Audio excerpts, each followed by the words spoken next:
All right. So sorry if there was an awkward pause there. The countdown timer kind of froze, and I was like, "Are they recording now?" Um, so we talked about how to graph the zeros. That's only one aspect of a polynomial. We've already kind of talked about it a little bit about how do we determine the end behaviors, when this is a positive, when this is a negative, the curves and things like that.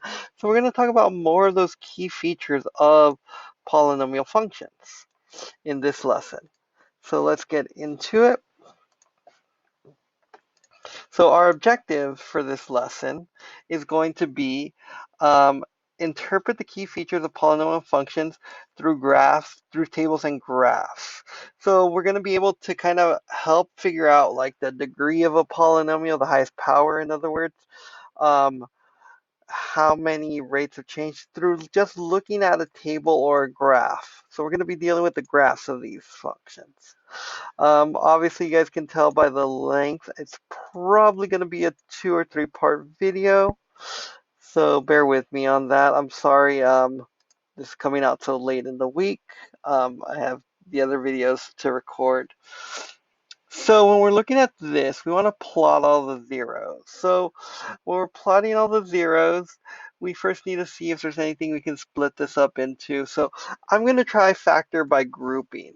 So when I look at this, I see x to the fourth plus 3x third uh, minus 2, 7x squared. And as I'm writing this, I realized even though it's an even function, there's going to be an odd number of terms because of the constant. So factor by grouping isn't going to be the best way to solve this. Use drawing tools to form the correct answers on the grid. Plot the zeros. So here we're going to use our skill of doing synthetic division. So we're going to write a 1, a 3, a negative 27, 13, and a 42. And we're going to bring this, I write it down this way. I'm going to have you guys do it the way I'm used to. We're going to try to figure out a 0. So if I do a 0 here, I'm going to start off with 1. Everything has a 1 in it somewhere, so I'm going to try this 1. So 1 times 1 is 1. This is a 4. 4 times 1 is 4.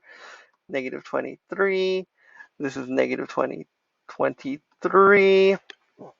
That makes this negative 13. So that's not going to work. We're not going to get a 0 there. So I'm going to erase this. And as I mentioned before, I don't like dealing with fractions. Uh, what we're going to be trying is factors of 42. Because remember, it was factors of 42. It was P, or it was uh, P over Q, or I'm sorry, Q over P, where this is our Q, our last term, our constant divided by factors of our thing, of our leading coefficient. So I'm going to deal with, so I tried 1. Let me try 2, because 42 can be divided by 2. So let me try a 2, see if that makes a difference. 2, 1, 2, 5. 5 times 2 is 10. This makes it negative 17. This makes this negative 34. That would make it negative 21. And we have a winner. So we know that positive 2 is a factor. So we can put a little dot on here. So if positive 2 works, that means x minus 2 is a thing, or a factor of this. But we don't really have to worry about that. We just care about this. All right, so now that we have it down to this, it's like, well, let's keep trying. What's another factor of 42?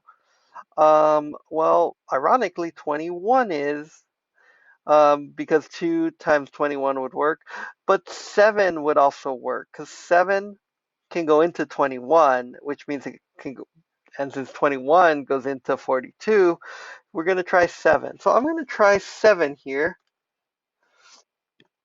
because not only does 7 go into 42, 7 goes into 21. So that's a good hint that this might work. So let's try this out. All right, so we're going to try this.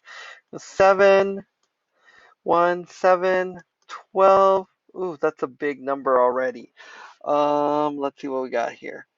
Let me grab a calculator. 7 times 12 is 84. Oof. Right off the bat there, I can tell that this is way too big. So I'm not going to try 7. Well, if 21 goes into 42, we can try 3. 3 should work. Let's try 3. And we can keep in mind, we can also try positives and negatives. So I'm going to try 3 for now. After this, I'm going to try -3. That 7 was way too big for me to deal with stuff that big. So 3, this is 8, that's 24.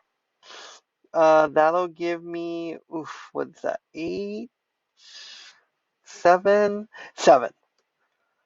So 24 take away 17 is 7. That gives me positive 21. It gives me 0.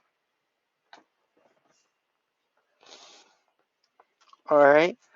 So when I'm doing this, that means positive 3 is also a 0. So I'm going to go here and I'm going to put a positive 3 there. Next, I'm going to see what else can factor into this. But to make this easier, I'm just going to think the X method. I need something that adds up to 8 that also gets me to 7, and that's going to be 1 and 7.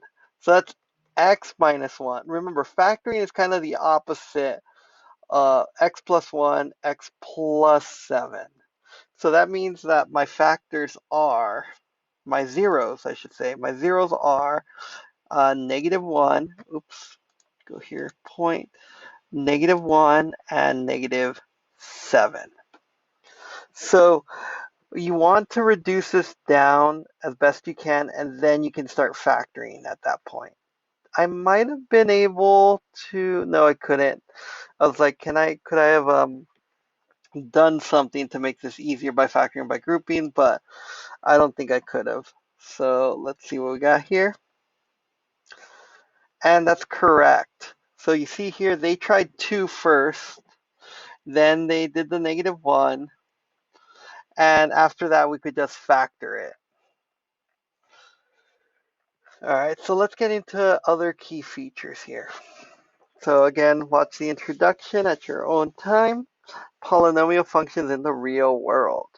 So a lot of times people think like, well, when do we do polynomials in the real world? It doesn't feel like we do it a lot, but we actually do in certain cases. Let's pretend that well, actually, you'll see it a lot in the activity. I was going to do something very similar to an activity, but I don't want that to like affect something. So whenever you're multiplying anything, let's say something like, okay, right now your grades are in the 70s or something like that. But your parents, I don't know, your parents give you like $1 for this grade. So they're giving you like $70 or something. I don't know. I'm trying to just make up something here off the fly without trying to copy the other one. But let's say for every percentage point you go up, your parents are going to give you an additional, I don't know, quarter.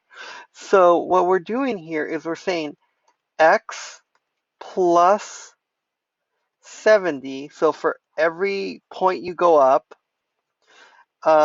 times, you're already getting that $1. So times, for every point you go up, they're giving you $1. So it's X plus 1. So what's happening here is like, you're already getting this $1. But let's say you go up 1 point. That means you do one, like if you get 71, for example. Oh, and we're multiplying that by a quarter because they're not paying you an extra $1 for 1 percentage point. That's too much. So it's going to be what, it's like, so if you go up 1 percentage point, it's going to be 71 times 1.25. Well, instead of having to do this over and over again, I made this equation right here that kind of solves it. And I'm sure they'll come up with better examples, but you do deal with polynomials on a regular basis. It's just odds are you, instead of you making a nice little formula to solve it, you're just like, I'll just do it in my head and spend time. Well, that works with small stuff, but when you're dealing with bigger stuff, it does take a lot longer. So let's deal with stuff like volume and radius. So of the volume is how much space is taken up in something. And if you're dealing with a cylinder, your radius affects your volume because it's going to affect how much space you have to put all of that stuff in. So let's see these types of relationships. So for example, this dust thing, this dirt. This dirt takes up a certain amount of space, but as it falls the shape of this cone. So in nature, you see that these shapes happen. So it's not a perfect shape, mind you, but it is there. And the area of a cone, if you guys remember from geometry, it's this weird relationship of pi r squared times the height divided by 3. But they're saying that the height is equal to 2 times the radius plus 3. So that's what we found out in the other slide. I just kind of wrote it a little, I passed it up really fast. So there are times where you will deal with polynomials in real life, such as this. So let me get over to here. Or let's say you're trying to cut a box. I've seen this one before. Well, you're trying to figure out the volume of a box. Well, you're going to say like, hey, I have a box. The width is 4 short, or the the length is whatever. And then the width is 4 shorter than the length. When the height is 2 shorter than the length. So then you get this polynomial here for volume because you have length times width times height. So when things are related to each other, you get these polynomial. You're like, well, you have 3 dimensions and you want this to be related to this. So that's when you have these polynomials that occur in real life. So what's happening here is sometimes when something increases, the other factor is going to decrease, and vice versa. So knowing these crucial points is going to help you know when it's like, hey, this is a positive aspect, this is a negative aspect. And later when you get into calculus, you'll see that how you can figure out when something is increasing and decreasing by this thing called the derivative. So unfortunately, there hasn't been a lot of practice yet. I'm sorry, guys. It's just a lot of me talking. So let's look at examples in situation with polynomials of higher order. So we're going to be dealing with higher order polynomials here. We're going to be dealing with end behaviors. So end behaviors are what I mentioned before, like if you have an even parabola or an even function, it kind of looks like a parabola. And the end behaviors are, it's always going to be, as we go to the left, it's increasing at the end. If we go to the right, it's increasing. This is for positive. But if it's a negative parabola or negative even function, they're both going to be decreasing. These are known as the end behaviors. And I recommend reading this up if you didn't understand that quick gist.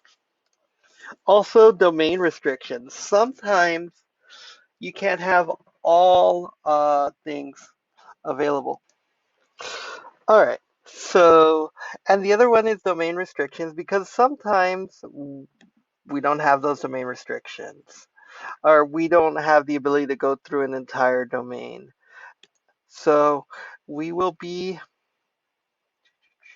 oh my gosh, I think that's a sign that, oh, perfect, this is loading. All right, so I think my computer slowing down is a good sign that this is a good spot to cut off with. I'm sorry if there was like a weird edit or something. You might have noticed that there was a time skip. I had a call I had to get to, but we will finish this, or at least do a part 2 tomorrow. and so this video should be out. I'm recording Thursday, so hopefully I can record all parts for this video in one go tomorrow, and we'll have it all on Friday. So again, sorry for the late video. That's just kind of how the cards I was dealt with are. All right, see you guys later.